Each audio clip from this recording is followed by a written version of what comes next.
Data Voyagers.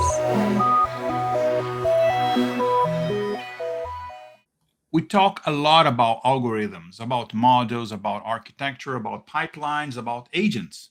But there is another architecture that matters just as much, and it rarely appears on a dashboard: the architecture of ecosystems, where the agents are not language models, but people. In the age of AI, no company builds alone. Platforms do not win because they are powerful, they win because they are adopted. And adoption does not happen through code, it happens through people, partners, incentives, and alignment. Today, we step away from the purely technical lens and look at the business engine behind data and AI, the alliances, the channel strategy, the global dynamics that determine whether innovation scales or stalls. Hello, everyone. Hello, Data Voyagers. I am Igor Alcantara. Oi, pessoal. And I'm always joined by my brilliant co-host, Qlik Partner Ambassador, Qlik Education Ambassador, Angelika Klidas. Angelika, thanks for being here. Hoi allemaal. Ja, hoi allemaal. Welkom dat jullie er zijn. Did I got it right for the first time? Great. Yes, Not bad. Yeah, so we're not alone today, right? We have a very special guest. Would you mind to introduce him, Angelika? Yeah, well, our guest is Peter Kwisthout, and I believe it's a Dutch name from It is origin. a Dutch name originally, Yeah. yes, absolutely. And you are the Global VP of Channel Partners for Data and Analytics and AI ML at Qlik. And you are a true leader who has operated across major and emerging markets, across vendors and startups, and across one of the most significant ecosystem integrations in the recent years, the talent acquisition, and into Qlik. And thanks, Peter, for being here. My pleasure. Bonjour à tous et merci de m'avoir invité. Thanks for having me. You're most welcome. Maybe you could shortly introduce yourself to our listeners. Yes, absolutely. So I'm based out of London. Came, as you mentioned before, from the talent acquisition. So when Qlik acquired talent about 3 years ago, and I'm in charge of channel ecosystem worldwide with teams deployed between Japan and Brazil and everything in the middle. So very exciting role where you see global trends emerging across the globe, and of course the differences between the different markets as well. So Thanks for having me. Yeah, thank you for being here, Igor. I believe we have to do something for our listeners, right? Or to have more listeners. Yeah, just a quick announcements as always. I will ask everybody to subscribe to the Data Voyagers podcast, whatever you get your podcast, Spotify, Overcast, Apple Podcasts, YouTube Music, Amazon Music. We are available in every single audio platform. And while there, if you like our content, please give us 5 stars. Those 2 actions help spread our episodes, our podcast to a broader audience. And also follow us on social media. We are currently in 2 social media. We are on LinkedIn, so you can search for Data Voyagers. We'll find our LinkedIn page. And we are also on Instagram. So now we have an Instagram profile page. So if you search for Data Voyagers podcast, or all together, no space, Data Voyagers podcast, we'll find our profile there. So we also post things there, sometimes some exclusive content like shorts from episodes, etc. And support us in any way you like. You can also visit our online store. We have like t-shirts, stickers, mouse pads, backpacks, a lot of interesting stuff there, so we can help support us and keep this episode alive. And also share, comment, like, recommend to people. Any way you can support us, it will be great. And talking about support, let's hear from a quick word from our sponsor, IPC Global.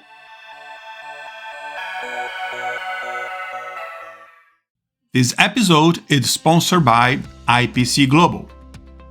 IPC Global is a data analytics and data science consultancy with almost 30 years of experience helping organizations work with data in a way that actually supports better decisions.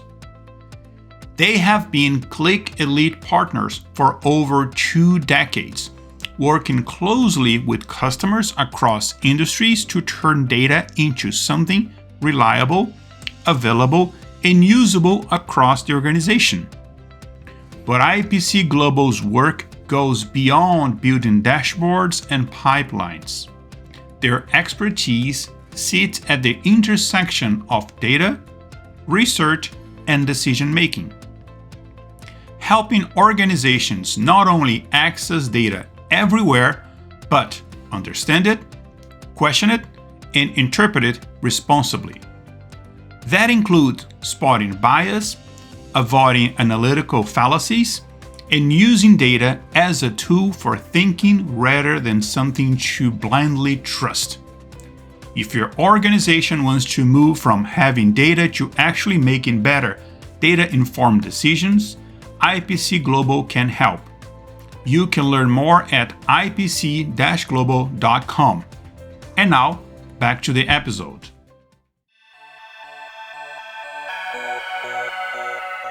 And just one last thing before we start today's episode, I have a final and quick announcement, and it's about AI. AI, as we know, is no longer a future concept.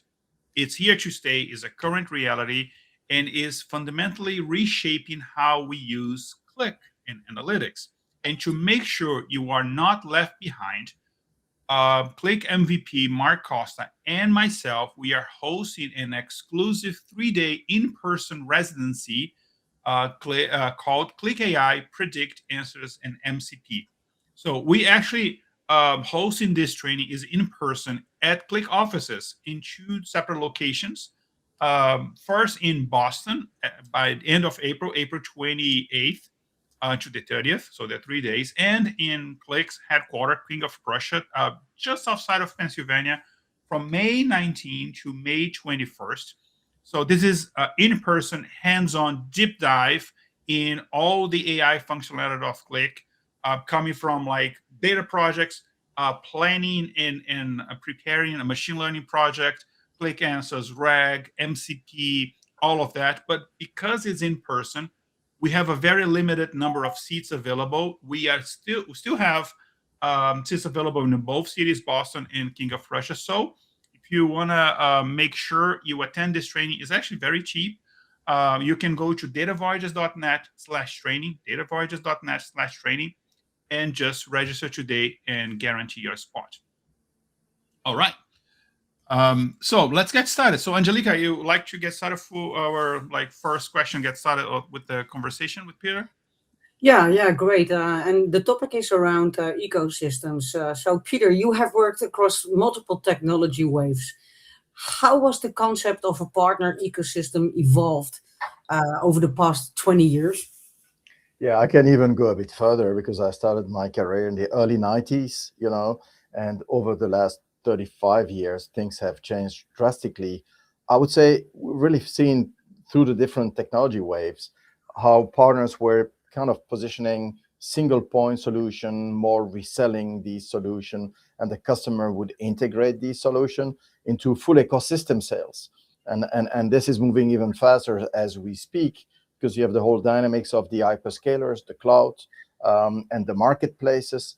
So I think now customers, they want full platforms, fully integrated solutions across different vendors. As you know, a vendor like Qlik, we tend to be focused on our technology and of course how we integrate with others, but you need the full picture. And I think a lot of hyperscalers refer to this as the power of 3 or the power of 4. So I think the ecosystem has changed dramatically on the front of basically how they interact with the different vendors and the different solutions. Yeah. And what is fundamentally different than about the ecosystems in the AI era compared to traditional software channels? Is there a difference? Oh yeah. So I think this is again linked to the whole cloud dimension, right? With the massive acceleration we see with again the cloud offerings and the hyperscalers. So with AI, you need a multiple architecture that is multi-cloud in its approach. So whether customers want to keep some data on-prem or hybrid or on a cloud or multiple clouds, You need to have that agility. I think that's really, for me, two words are really coming out when you talk about AI: is agility and scale, is ability to access any data anywhere at scale. And I think this is one of the core strengths of Qlik today, is that we are actually cloud agnostic, architecture agnostic. And I know there is a lot of data sovereignty type of concerns today, especially in Europe, on making sure certain type of data sit on premise while other data can be in the cloud. And we offer these capabilities. And I think today that's, again, a big ask from many customers. Yeah. Great. And doing our research, I noticed, I checked on our LinkedIn page, and I saw that you describe Unify as a core strength. Yes. And is that like the ability to align objectives when they are naturally aligned? And so my question is, where do conflicts typically arise between vendors and partners? So yeah, for me, Unify has always been a key criteria when you have a vendor with its own agenda and a partner with its own agenda having to collaborate together. It's a human tendency to focus on the things that don't work versus the things that work, right? So for me, the root cause of a lot of conflicts I've seen in my career is usually the lack of communication between teams, right? They wait for the last moment, the last minute to communicate something, and then it's too late, right? So for me, where these type of conflicts typically arise is in joint customer engagements. And joint customer engagement, for me, some of the key elements there is you need upfront, very clear, open communication on this is the plan, this is what we want to do in this customer. And sometimes you can agree to disagree. And if you do it upfront, I think a lot of partners would say, okay, fine, I understand. Here you're committed with another partner, or you're going to go direct, or it's a co-sell motion, right? But you don't wait for the last moments and when the deal is being closed to say, oh, by the way, we do this or we do that. I've seen this happen a lot in my career, and that's usually the reason why you have conflicts arising then, because then you're not predictable, right? And for me, predictability is a big thing when it comes to relationship and ecosystem engagement. Interesting. Yeah, you know, and when we're talking about I think Qlik has I don't know, almost 2,000 different partners worldwide. Yes, about that, Yes. Yeah, about 1,700, something like that. So, yes. and of course, they are like very different from one another. Like they have different compensation models, timelines, even risk appetite. So with that so diverse ecosystem, how can you create like shared goals within the partnership? Yeah, I think first, not all partners are equal, right? So we categorize our partner by strategic. So first, program-wise, we have different tiers, right? So Elite, Select, and IPC Global, for example, is an elite partner. So we tend to do more strategic, proactive engagement with our elite partner. One thing for me that is really fundamental when we engage our most strategic partner is sit together. It's back to basic. And when I say sit together, it's also in a structured way. And I think about a year and a half ago, we had a planning session with the IPC team, for example, to structure where do we want to engage together, what we want to focus on, because we all have limited resources. So I'm driving something called the CHAMP planning. CHAMP is a methodology from the 90s, invented by Siebel, by the way. It stands for Channel and Alliance Management Process. And you take two teams in a room for a day and you brainstorm. It's design thinking, it's brainstorm facilitation. I've probably run more than 150 of these sessions in my career. And it's always very impactful because that's how you align different agendas with our most strategic partners. So that's one of the tactics I use, I would say, to activate this type of engagement properly. Well, and if you look at the market between vendors and partners and all the variations of partner types you have, what is the biggest mistake that vendors make when managing partners? That's a good question, in fact. And again, you see a lot of people doing that mistakes. But for me, it's when you meet a partner and you try to come with your own agenda and try to impose that agenda to the partner without really necessarily consideration to the partner priorities. And there is one thing that I never assume, and some people do: partnership are not for life, right? Don't make that assumption. for me, I always learned that loyalty is really hard to build. It's very easy to lose. And one of the key reason where a partner can lose trust in a vendor is when you become unpredictable. I'm back to my predictability element. You need to be predictable in your program, in your go-to-market, in your rules of engagement with the partner. Otherwise, you're completely unpredictable depending on who engage with who at the partner and vendor level. So as I said, loyalty is hard. It's hard to build, takes a lot of time. It's very easy to lose if you do one or two mistakes that involve trust and predictability. So that's what I've seen happen, unfortunately, in many cases in my career. Yeah. I think the loyalty for Qlik comes more from the persons that work with Qlik all their Correct. lives. Right? I started Yes. in 2007 Yes. with Qlik, and I'm committed to Qlik Yes. beyond And of everything. course, it's the Yeah. quality of the portfolio also, right? Because we have some unique differentiator that helps, but I'm talking from a go-to-market perspective. Yes, you're right. The person you work with helps a lot, but it's also how the company behave overall from a go-to-market predictability perspective. Absolutely. Exactly. So if we turn it around, Peter, what is the biggest mistake then that partners make when working with vendors? We first discussed the element of vendors making mistakes with partners. If we turn it around, what do you see there? So I think here one of the mistakes that I see partners do is underestimate what I call their superpowers.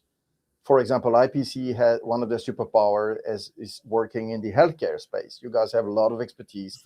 You speak the language, you know the pain points of healthcare. So you're not going to approach a healthcare customer by asking them, hey, what's your pain point? You're going to tell them, I believe this is your pain point. And by the way, this is the solution I have for you from a full solution perspective. So for me, a mistake that a lot of partners do by underestimating the superpower is not promoting hard enough your superpower inside the vendor, right? So your industry expertise, the use cases you're strong with, the service capabilities, your ecosystem skills, if you're selling across different brands, Snowflake, Databricks, AWS, together with Qlik, for example, that is for me a mistake. And it's a shared responsibility, by the way. Us as the vendor also need to pull the partner to get this information. But I think promoting that actively to the sales team and the rest of the organization is usually a mistake I see done often. Yes. Down the line. Yeah. Great. Thank you so much. Yeah. Igor. Now talking about AI, because I mean, why cannot we talk about AI? Everybody's talking about AI, and a lot of time when we've seen people, in the whole data ecosystem selling AI, sometimes we see there's a lot of hype around it, and some people surf on the hype. Some people try to sell that through like a vision. Now, thinking about from a go-to-market perspective, what works when we're talking about selling AI and what does not work? Yes, absolutely. Also a very relevant question for today's type of challenges. I think the first thing you want to do is stay away from pure product discussions. I don't think any customer today want to know that your version 7 is better than your version 6. No one care about this anymore. So that's also a big transformation in the industry, I think. So customers want to see the value you bring to them. So also don't talk about generic concepts. Don't overgeneralize because then again, people don't connect if you're too generic. So for me, I've seen successful AI situations when you promote a specific use case that basically goes around one of the three key pain points that the C-level typically has, right? So, and these three are very simple. It's always the same. How do you accelerate my top line? How do you allow me to improve my bottom line? Or how do you help me manage all the governance, regulatory constraints, and risk that I have from that side?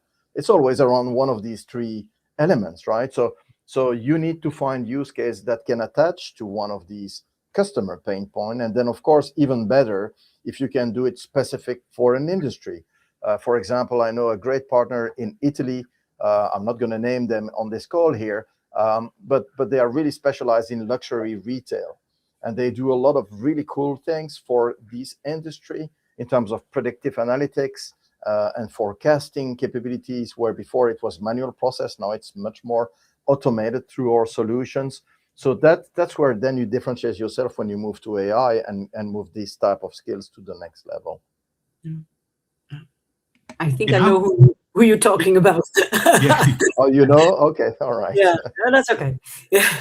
And no problem mentioning all the partners. I mean, Angelika and I we're from different partners, and we partner friendly to everybody. We're like friends in Yeah. a lot of other partners. Yeah, not a problem. I Now, think that's one of the forces of the powers of the Qlik ecosystem, right? Yeah.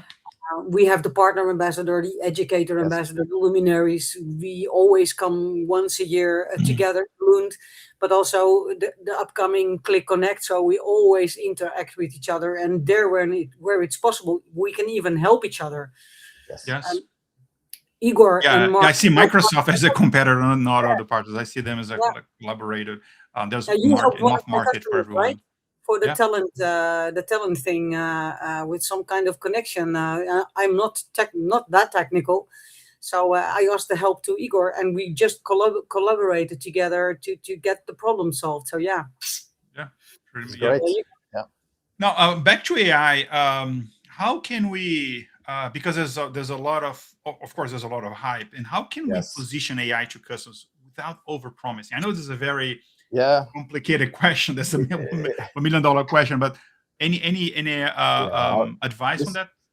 I'll give you a very simple one here. It's no rocket science. Start small would be my advice here. So first of all, of course, you need to know your customer pain points, right? So that's back to my point to your superpower as a partner.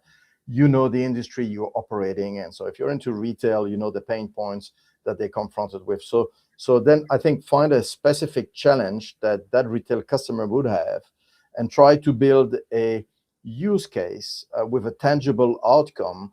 And typically what I like to do for these type of cases is to say to the customer, give us a subset of your data. Let us work with that subset of data and show you the proof of concept or proof of value, how we can help you address that pain point, whether it's supply chain type of issues, real-time data, accessing inventory level to do forecasting, for example. So this is really, as I said, start small, be very practical on where you want to focus and stay in your swim lane, right? Don't try to talk to an industry you're not familiar with, and then you won't be able to articulate, because AI is an acceleration of productivity at the end of the day, right? So yes. Yeah.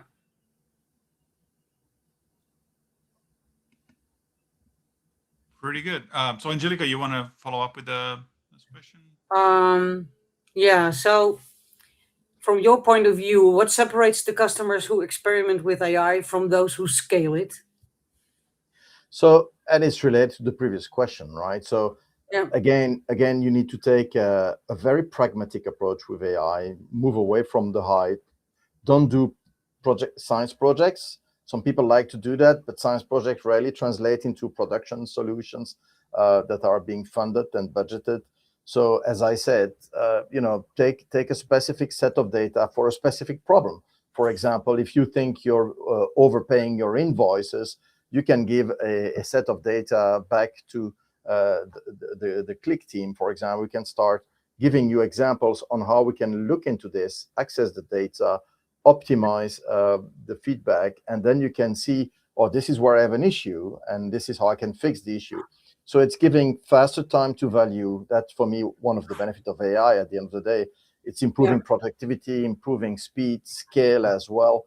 But again, I think you need to start small, because if you try to boil the ocean, usually you lose the interest of people very quickly. It's too complicated.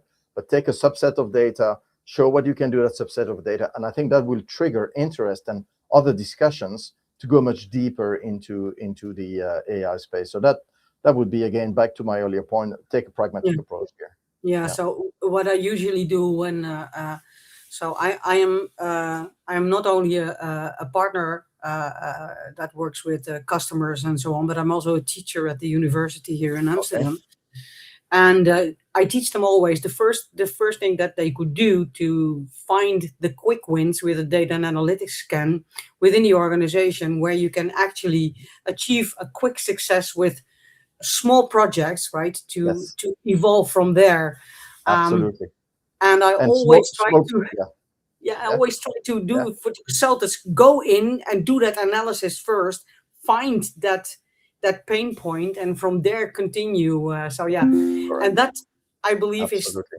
start small, Yes. with a dot on the And horizon, expand. and scale Yes. fast. Yeah, And be pragmatic, right? So that's the pragmatic. bottom Yeah, line. But by all we're means. completely aligned here on the thought process to do that, because back to my earlier point, if you try to boil the ocean, you lose executive support very quickly to evolve this Absolutely. into a production project. And the most successful projects I've seen in my career always started with a small proof of concept, proof of value. And I think this is also talking highly of the quality of the portfolio of a solution. I can tell you, or win success ratio when you do a proof of value, proof of concept, like what we're describing, is around 90%. So when a customer actually see what you can do with their data for their pain point, that's where things become really interesting for everyone. Exactly. Well, thanks, Peter. Igor. So as we well, I'm not sure if we mentioned doing the live recording or before we record offline, but you came through the talent acquisition, and Yes. that was the biggest acquisition Qlik had in its history, and we're always curious, like what happened to a partner ecosystem doing this, like a major acquisition like this, because talent has like its own partner ecosystem. It has its own partner Correct. ecosystem, and then they not necessarily align at first. So what happens doing that transition? So, and this is not my first integration, by the way. I was with HP when HP acquired Compaq. So we also had similar challenges. And then I was with CA in my career when CA acquired also different organizations, smaller organizations. I think the challenge here is that Talent was a sizable organization, more than $500 million turnover, and Qlik was $1 billion company. And then you put them together to be the $1.5 billion company we are today. And so I think, first of all, when you integrate two companies of a certain size, it creates a lot of FUD, fear, uncertainty, doubt, both internally and externally, right? Employees wondering, what are we going to do? So it drives a lot of speculation. I would say that's one thing you can see irrelevant of which company integrates with who. There will be speculation from the outside in terms of the portfolio. There's going to be speculation inside on the sales alignment, on the go-to-market priorities. So I've seen a lot of questions coming around portfolio, how you integrate two portfolio. And the good thing with the Talent and Qlik acquisition, by the way, is I would say 95% of the product were complementary. While if referring to the Compaq HP integration, you have a server business unit of Compaq, a server business unit of HP, one has to go. And at the time, it was pretty easy that they chose the ProLine version and they let go the net server. But here we didn't have that, right? So that for me was positive from the portfolio side, because suddenly everyone was saying, okay, Qlik is very strong in analytics and business intelligence, data integration, not really, except with the CDC acquisition of Attunity. So we came with the talent part to reinforce this, right? So how do you ingest data? How do you govern data? The data lineage, the API management. A lot of exciting pieces, because as you guys know, when you look at the cool, modern, sexy projects today, whether it's legacy modernization or data quality for AI or ESG governance, for example, they're all grounded into how do you ingest and manage your data. The visualization comes later. I'm not saying the visualization is not important, but as you guys know, bad data, bad AI. And that's one of the big piece for me, which is probably making Qlik sexy again as a technology, is we can help customer bring quality data into their AI journey. And then with our new MCP announcement, we allow them to be much more productive and advanced with their visualization capabilities.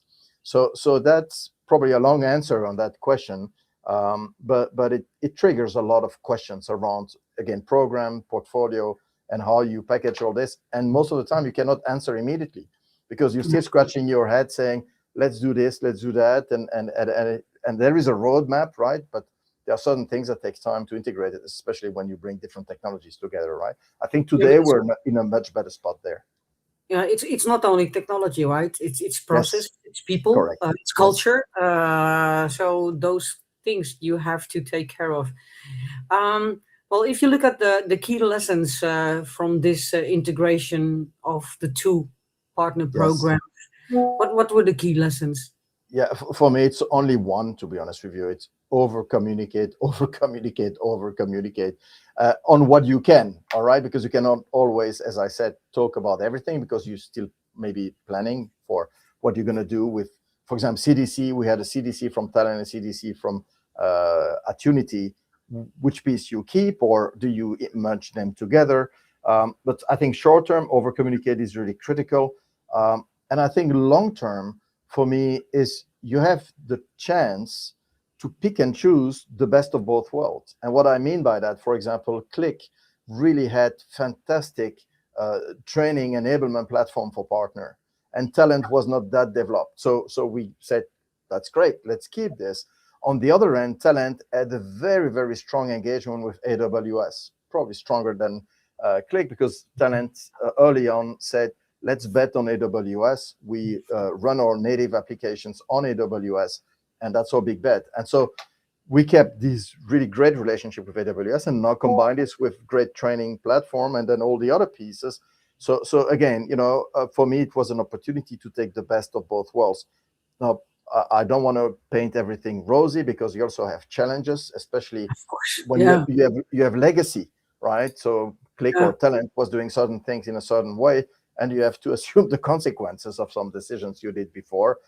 So it came with its pack of surprises. Let's be honest with you. I'm not going to elaborate on this call, but the communication elements to give certainty to people as quick as possible is for me very important. As a management principle, anyway, it is critical in any yeah. case. Well, an integration comes with joy and pain. Yes, indeed. Yeah, Like yeah, a good marriage, the same. like a good marriage. Yeah. Um, Yes. Now, changing subjects a little oh, bit and talking about leadership. So Yeah, you manage a globally distributed team. So people, I'm indeed. assuming from all over the Yes. world, different time zones, different cultures, different even history and background.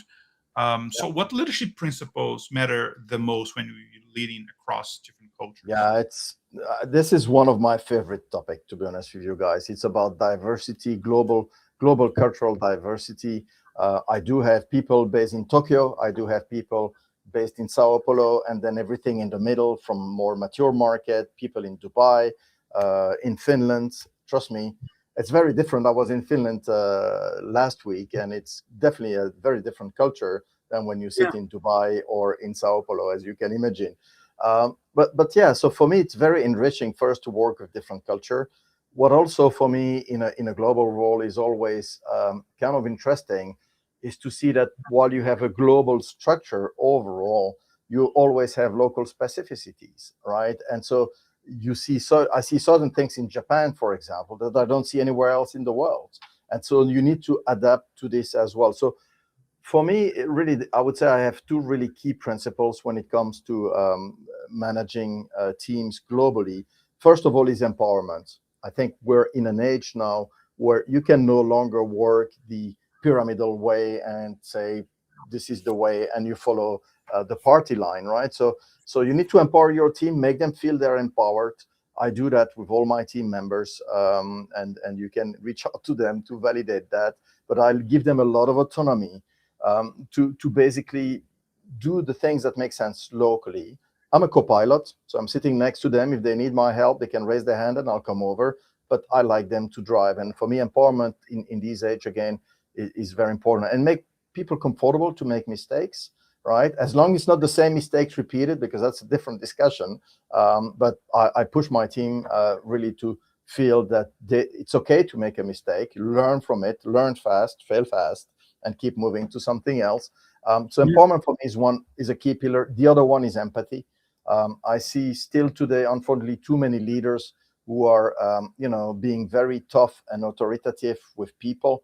Doesn't work, and especially different cultures, again, different styles.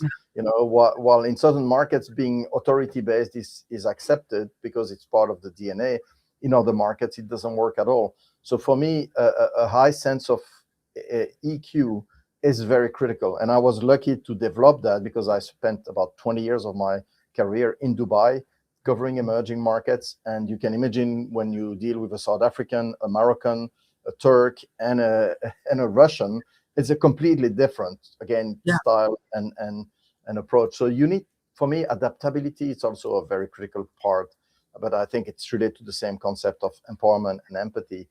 You need to be flexible. You need to be adaptable. So that's some of my core management values. Yes. Yeah.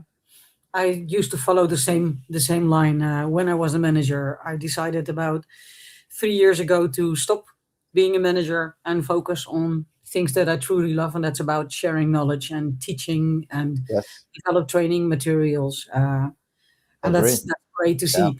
Yeah. So you work in different emerging markets, right? I know Dubai, for example, has a lot to do with AI, but also about the ethical aspect of AI. How does the AI adoption differ across the regions that you work?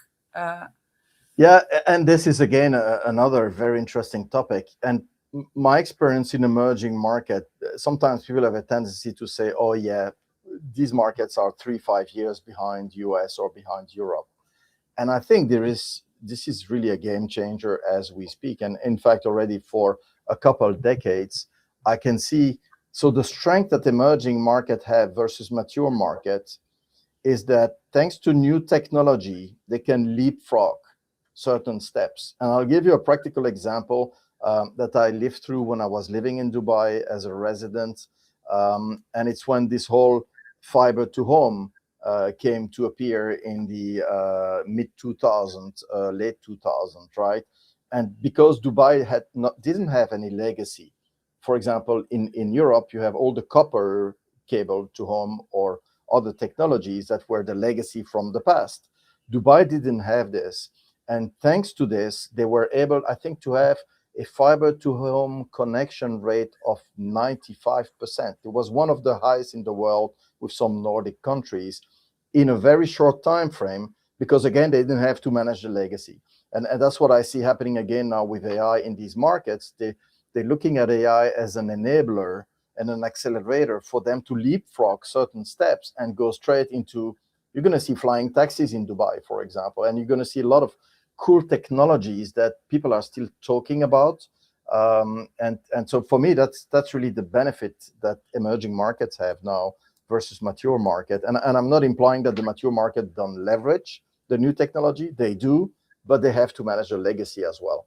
A lot of these emerging markets do not have that kind of background, which is slowing them down, and they can go fast. Look at Saudi Arabia, look at UAE, for example, which I keep following closely because I find it's very exciting to see countries that are driving so fast. And you know, when I moved to Dubai in the late 90s, it was Sheikh Zayed was a 2x2 lane, and you had to be careful not to smash a camel crossing the road. Today it's an 8x8 lane, and you have 4 cities the size of Singapore on the way to what was my old office, right? So it's that growth acceleration and technology being embraced by these markets, yes. Yeah. From my opinion, this is a side question.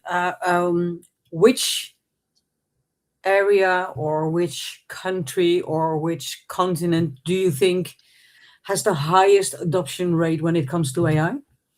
I just saw a result recently. I think UAE had 55% adoption. France was in the 40s, and then you have European and US countries being more below the 30s in terms of adopting AI in their day-to-day life.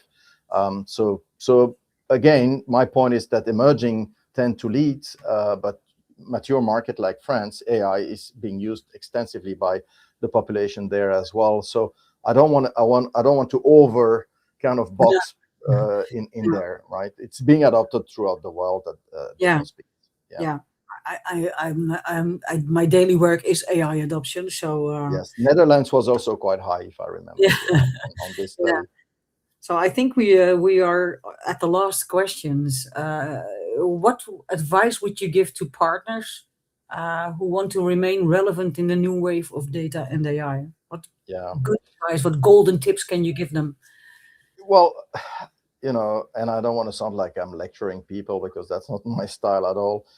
I would say, as I said earlier, first of all, you know your customer better than any vendor. So know your superpowers, promote your superpower extensively, both externally to the vendor and to your team, because that's actually your IP, and that's where your strength lies as a partner in an ecosystem sale. It has probably much more value today than maybe it had 10 years ago. I think the other advice is keep yourself completely enabled on what are very fast moving technologies now. AI is moving super fast. I won't give you details, but I've seen roadmaps at Qlik where at the start of a quarter, we're talking about a launch for the end of the quarter, where in most of my experience before, it would be in Q1, you're planning for Q4, but you would not plan on the same quarter or even the quarter after. So which means for us already as employees, it's a challenge to keep yourself up to date. And luckily we have good enablement platform for that, but for partners as well, it's really challenging. So pick which technology you want to promote and then keep yourself fully up to speed, because it's going to change from 1 month to another, and they're going to bring new features, new functionalities, and like we announced MCP capabilities on our analytic platform, which allows you, for example, to access enterprise-grade data using a commercial LLM like Claude, for example, Anthropic, without exposing your data outside, which is very important for data sovereignty perspective. So that would be the second one.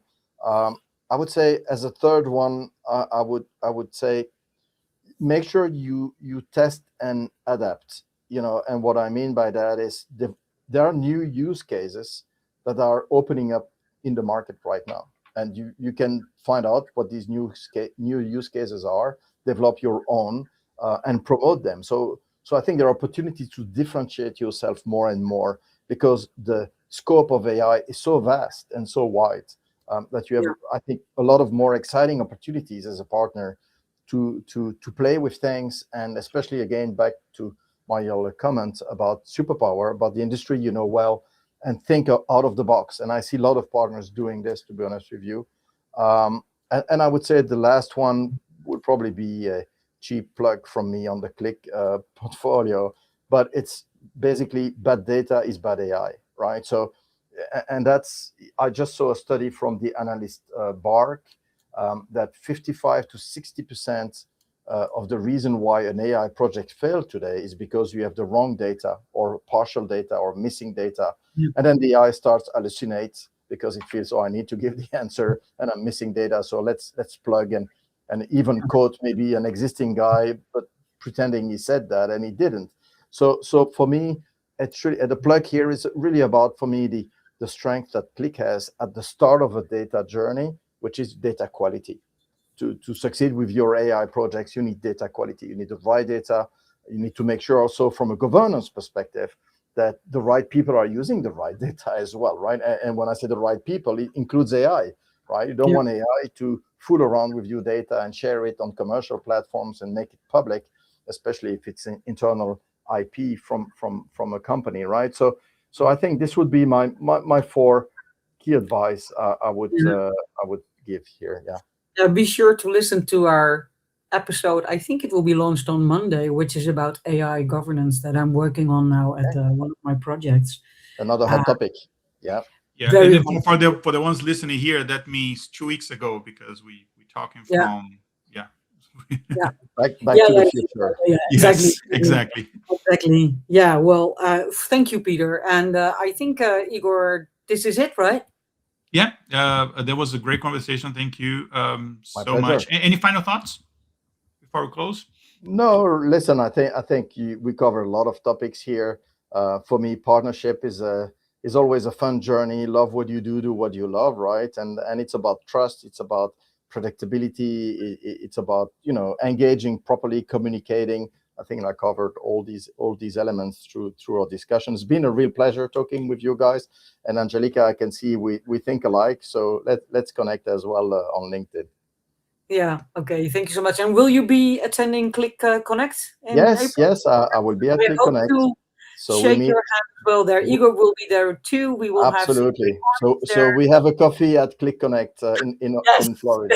Let's do that. Great, yeah. Great. Super. Yeah, we can expense the coffee to Mike Capone.